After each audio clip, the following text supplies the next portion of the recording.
Hello student, कैसे हैं आप सब। उम्मीद करता हूं आप सब अच्छे होंगे, मस्त होंगे, बेहतर होंगे, आपकी पढ़ाई बेहतर चल रही होगी बच्चों। और यहाँ पर हम 2 अंक वाले फिर से लगातार क्वेश्चन लेकर आ रहे हैं। और चलिए शुरू करते हैं। पहला क्वेश्चन है, विद्युत धारा के चुंबकीय प्रभाव से आप क्या समझते हैं।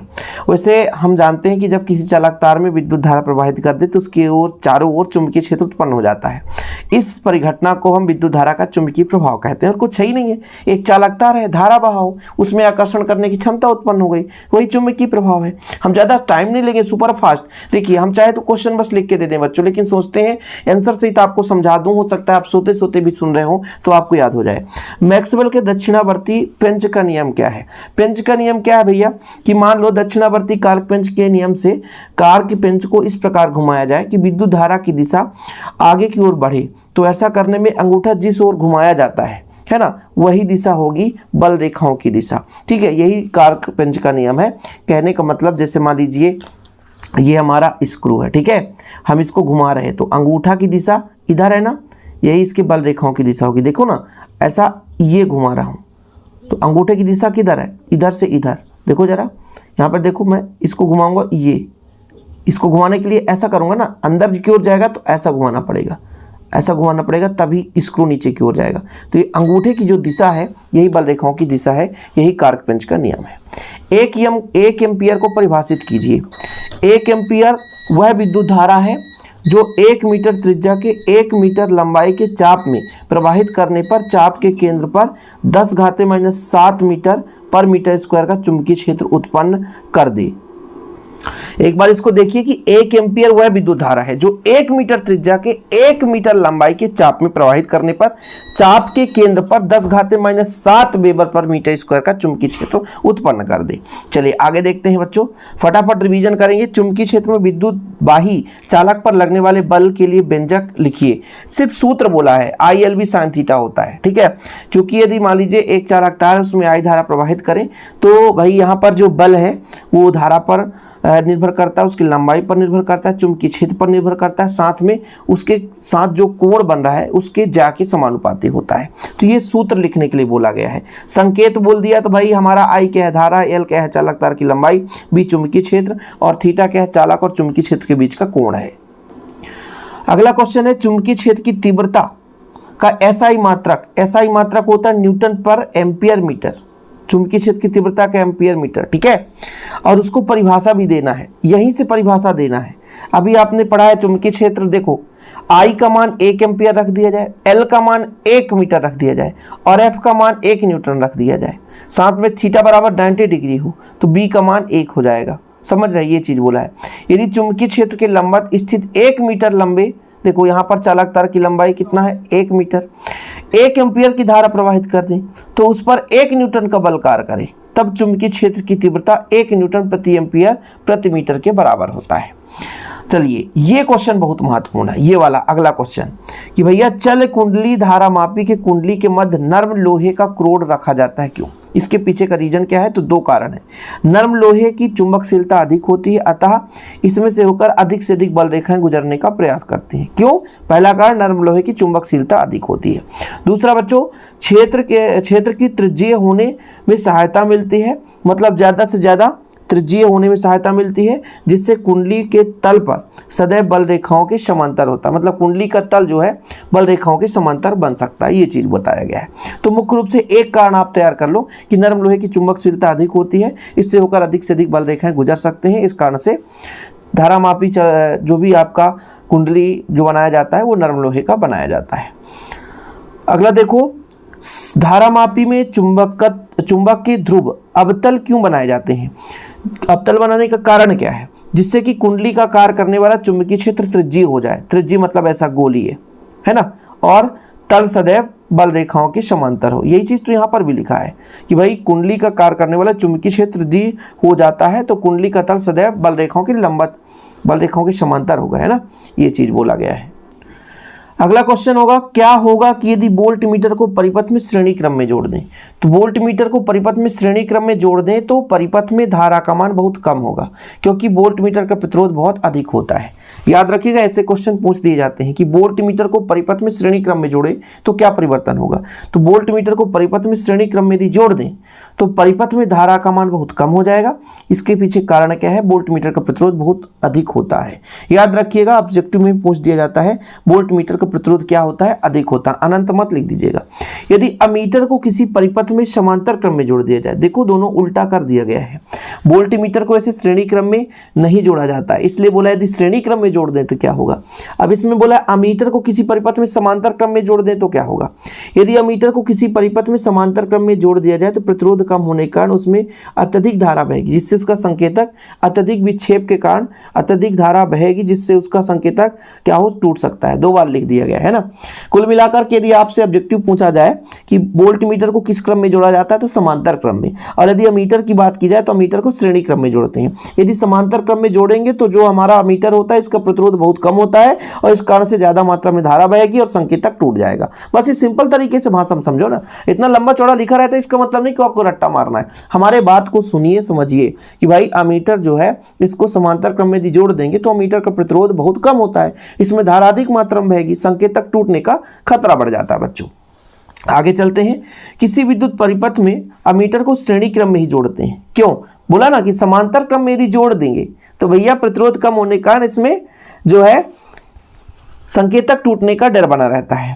देखो अमीटर को श्रेणी क्रम में जोड़ते हैं ताकि संपूर्ण विद्युत धारा उसमें से होकर प्रवाहित हो सके। इसके अतिरिक्त अमीटर का प्रतिरोध बहुत कम होता है, अतः उसे श्रेणी क्रम में जोड़ने पर मुख्य धारा के मान में कोई परिवर्तन नहीं होता है। इस कारण से हमारा ये श्रेणी क्रम में जोड़ा जाता है। एक आदर्श अमीटर का प्रतिरोध कितना होता है। एक आदर्श अमीटर नहीं, वोल्ट मीटर बोला है तो वोल्ट मीटर का आदर्श की बात की जा रही है। आदर्श की बात करें तो अनंत, और ऐसे वोल्ट मीटर का प्रतिरोध अधिक होता है। यदि आदर्श बात आ जाए तो भाई आदर्श जो वोल्ट मीटर है उसका प्रतिरोध अनंत होता है।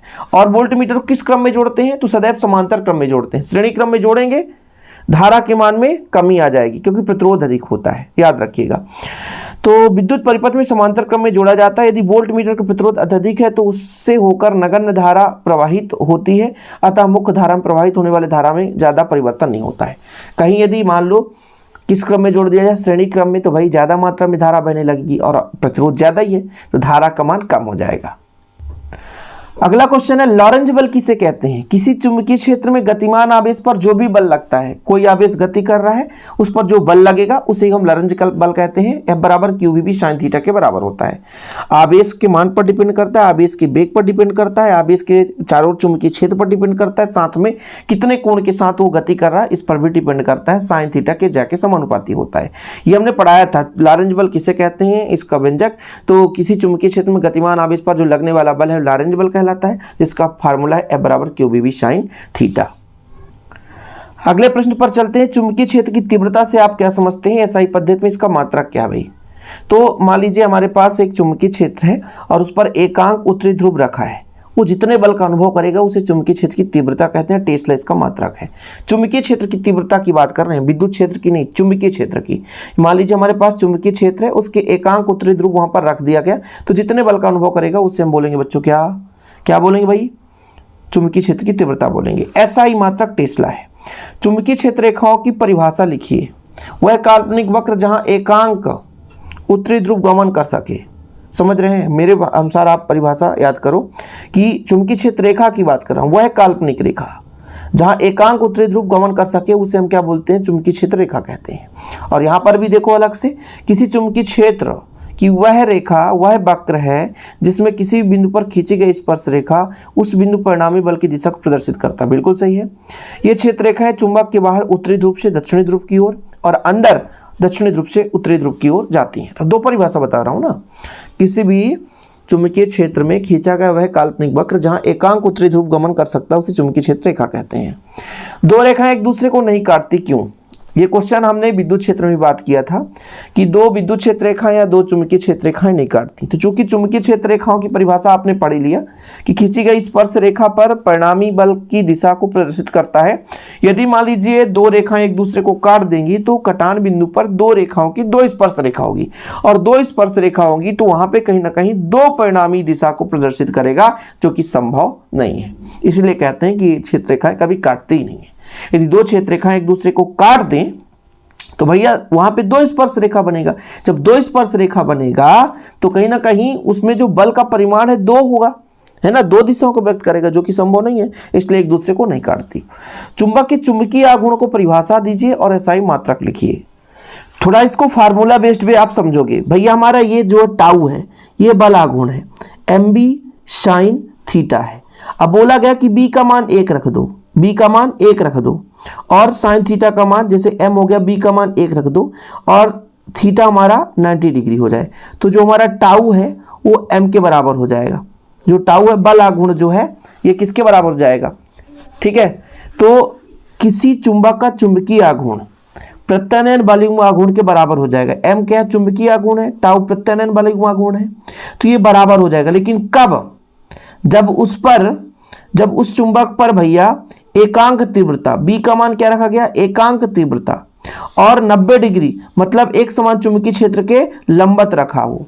क्या बोला गया कि भाई M का मान, ये जो चुंबकीय आघूर्ण है वो प्रत्यानयन बलयुग्म आघूर्ण के बराबर होगा, लेकिन इसके पीछे कंडीशन बताया गया। कब होगा, जब चुंबकीय क्षेत्र B का मान 1 हो जाए और 90 डिग्री कोण, मतलब जो हमारा भाई एक क्षण चुंबक होगा वो चुंबकीय क्षेत्र के लंबवत रखा होगा, ठीक है। यही चीज कि भाई B का मान 1 कर दिया हमने, साइन थीटा, थीटा का मान हमारा 1, थीटा बराबर 90 डिग्री, तो साइन थीटा बराबर 1 हो गया, तो टाउ बराबर M हो जाएगा। अर्थात किसी चुंबक का चुंबकीय आघूर्ण M टाउ के बराबर है, अर्थात प्रत्यानयन बलयुग्म आघूर्ण के बराबर होता है। चुंबक पर उस समय कार्य करता है जब चुंबक को एकांक तीव्रता, B का मान 1, एकांक तीव्रता के एक समान चुंबकीय क्षेत्र की लंबवत रखा जाता है। इसका मात्रक है भैया चुंबकीय आघूर्ण का एम्पियर मीटर स्क्वायर। क्या, चुंबकीय आघूर्ण का एम्पियर मीटर स्क्वायर। अनुचुंबकीय पदार्थ किसे कहते हैं कभी पूछा नहीं गया है, लेकिन पढ़ लो। जो चुंबकीय क्षेत्र में रखा जाए तो चुंबकीय क्षेत्र के समांतर हो जाए, है ना, और कुछ न कुछ चुंबकत्व का गुण धारण कर ले, ये चुंबकीय अनुचुंबकीय कहलाता है। मैग्नीन, प्लेटिनम, ज्यादा हम इस पर फोकस ही नहीं करेंगे। प्रतिचुंबकीय उसका अपोजिट है, जो चुंबकीय क्षेत्र में रखा जाए थोड़ा सा विपरीत दिशा में विचुंबित हो जाए और विपरीत दिशा में थोड़ा सा चुंबकित हो जाता है तथा शक्तिशाली चुंबक के सिरों के पास लाने से वो प्रतिकर्षित होता है। उदाहरण में बिस्मथ है, फास्फोरस है, वायु, हाइड्रोजन आदि, ठीक। लौह चुंबकीय पदार्थ किसे कहते हैं, लौह चुंबकीय पदार्थ वो हैं जो तीव्रता के साथ, प्रबलता के साथ चुंबकित हो जाते हैं, है ना, और चुंबक के सिरों पर तेजी से आकर्षित होते हैं, उन्हें हम लौह चुंबकीय पदार्थ कहते हैं। अगला क्वेश्चन, चुंबकन की तीव्रता किसे कहते हैं बच्चों, पदार्थ के एकांक आयतन में उत्पन्न चुंबकीय आघूर्ण को चुंबकन की तीव्रता कहते हैं। एम्पियर प्रति मीटर है इसका, चुंबकन की तीव्रता एम्पियर प्रति मीटर। चुंबकीय प्रवृत्ति क्या होता है इसको आप समझो। यदि किसी पदार्थ में उत्पन्न चुंबकन तीव्रता I है, चुंबकन क्षेत्र H है, इन दोनों का अनुपात ही चुंबकीय प्रवृत्ति कहलाती है। चुंबकन तीव्रता और चुंबकीय क्षेत्र H के अनुपात को चुंबकन प्रवृत्ति कहा जाता है। ये बढ़िया क्वेश्चन है। क्या होगा, लोहे के दंड चुंबक को पिघलाया जाए, तो भाई दंड चुंबक को, यदि लोहे के दंड चुंबक को यदि हम पिघला देंगे तो चुंबकत्व का गुण नष्ट हो जाएगा, बस, और कुछ भी नहीं है।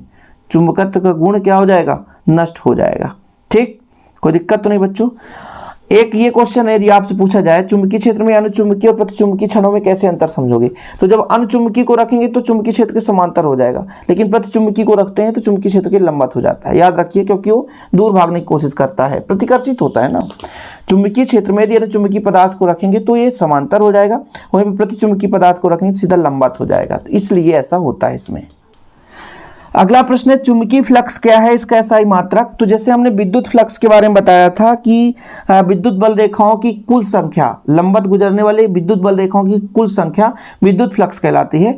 यहाँ पे जो चुंबकीय फ्लक्स है तो चुंबकीय क्षेत्र में स्थित लंबवत गुजरने वाली कुल बल रेखाओं की संख्या, यहाँ चुंबकीय बल रेखा हो जाएगी, बस सिंपल है, चुंबकीय फ्लक्स कहलाती है। इसका SI मात्रक वीबर है। लेंज का नियम लिखिए, जिसके कारण उत्पन्न होती है उसी का विरोध करती है। देखो भाई, विद्युत चुंबकीय प्रेरण के प्रत्येक अवस्था में प्रेरित धारा की दिशा इस प्रकार होती है कि वह उस कारण का विरोध करती है जिस कारण स्वयं उत्पन्न होती है। मतलब जहां से उत्पन्न है उसकी विपरीत दिशा में बहे। धारा की दिशा को बताने के लिए लेंज का ही नियम किया जाता है, कहे ना कि जिसके कारण उत्पन्न हुई उसी का विरोध करते बच्चों, उसे कहते हैं लेंज का नियम, ठीक है। इस नियम की सहायता से प्रेरित धारा की दिशा ज्ञात की जाती है। यह नियम ऊर्जा संरक्षण के अनुकूल होता है। लेंज का नियम है भैया, प्रेरण धारा की दिशा बताता है भैया कि प्रेरित धारा की दिशा इस प्रकार होगी कि जिसके कारण वो उत्पन्न हुई है उसी का वो विरोध करे, है ना। यही तो बोला गया, उस कारण का विरोध करती जिसके कारण उत्पन्न हुई है क्या यार, सिंपल है। उच्च वोल्टेज पर धारा ले जाने वाले तार में धारा चालू करते ही तार पर बैठी चिड़िया उड़ जाती है, कारण क्या? कहीं ना कहीं इसमें प्रतिकर्षण का लोचा होगा कि धारा चालू करते ही चिड़िया पर प्रेरित धारा बहने लगती है, दोनों पंख विपरीत दिशा में धाराओं के कारण परस्पर प्रतिकर्षित हो जाते हैं। पंख, और पंख जब उठा तो पंख फैल गया, चिड़िया समझ गई भैया कुछ गड़बड़ है और चिड़िया उड़ चली। यही चीज़ तो होता है, पंख फैला है चिड़िया उड़ रही है, ठीक है। धारा चालू करते ही चिड़िया पर प्रेरित धारा बहने लगती है, उसके दोनों पंख विपरीत धाराओं के कारण परस्पर प्रतिकर्षित होकर फैल जाते हैं, अतः चिड़िया विद्युत धारा चालू करते ही फुर्र उड़ जाती है बच्चों। अगला क्वेश्चन तो और बहुत सिंपल है, ये क्वेश्चन रिपीटेड है। रिपीटेड मतलब पहले भी बता चुका हूं कि विस्फोटक पदार्थ ले जाते समय ट्रक के एक जंजीर बनी होती है जो जमीन से छूकर चलती है। क्यों? क्योंकि भाई साहब वहां पर कुछ ना कुछ आवेश उत्पन्न होगा, आवेश उत्पन्न होगा गति विद्युत वाहक बल के विजय। देखो मान लीजिए ट्रक गति कर रहा है, जब ट्रक गति करेगा तो कहीं ना कहीं वायु के साथ घर्षण होगी और घर्षण से आवेश उत्पन्न होता है, चाहे वो कुचालक हो चाहे सुचालक हो, आवेश तो उत्पन्न होगा ही। घर्षण से आवेश उत्पन्न हुआ, वो जंजीर के माध्यम से आवेश पृथ्वी पर चला जाए, इसीलिए तो भैया जंजीर को लटकाते हुए ले जाते हैं, अन्यथा पृथ्वी पर यदि आवेश नहीं जाएगा तो उस वाहन पर आग लग जाएगी। सिंपल है, आप लोग उत्तर देखते रहो, मुझे टाइम पास नहीं करना, आगे चलना है।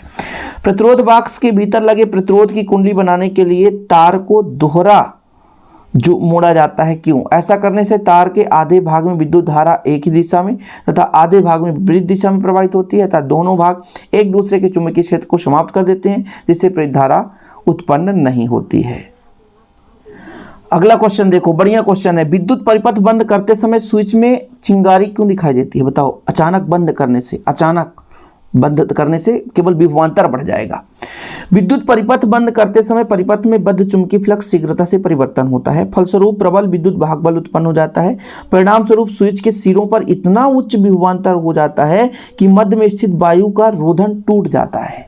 समझ रहे? इसलिए चिंगारी बन जाती है। बोले ना अचानक स्विच ऑन ऑफ किए भैया तो क्या हुआ? बद्ध चुंबकीय फ्लक्स में परिवर्तन हुआ, जिससे विद्युत वाहक बल उत्पन्न हो गया। स्विच के दोनों सिरों के बीच विभवांतर में है ना परिवर्तन हुआ, वृद्धि हो गया, जिस कारण से चिंगारी दिखाई देता है।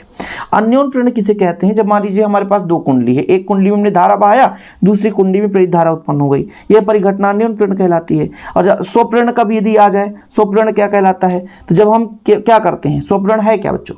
जब हम किसी कुंडली में धारा प्रवाहित करते हैं और स्वयं के कारण उसमें एक अनप्रेरित धारा उत्पन्न हो जाए, वो स्वप्रेरण कहलाता है। अब आप ये बताओ, विद्युत चुंबकीय प्रेरण के फैराडे का दूसरा नियम क्या कहता है? कि प्रेरित विद्युत वाहक बल का मान चुंबकीय फ्लक्स में परिवर्तन के दर के अनुक्रमानुपाती होता है। प्रेरित विद्युत वाहक बल का मान चुंबकीय फ्लक्स में परिवर्तन के दर के अनुक्रमानुपाती होता है। तो इस प्रकार से लगभग 25 से 30 क्वेश्चन तो आपने तैयारी कर लिया होगा। और ऐसे और वीडियो पाना है तो प्लीज़ चैनल को सब्सक्राइब कर लो, टेलीग्राम में ज्वाइन हो जाओ फटाफट। आप लोगों के लिए निरंतर मेहनत कर रहा हूँ और ऐसे मेहनत करता रहूँगा। आज के लिए इतना ही बच्चों, जय हिंद, वंदे मातरम।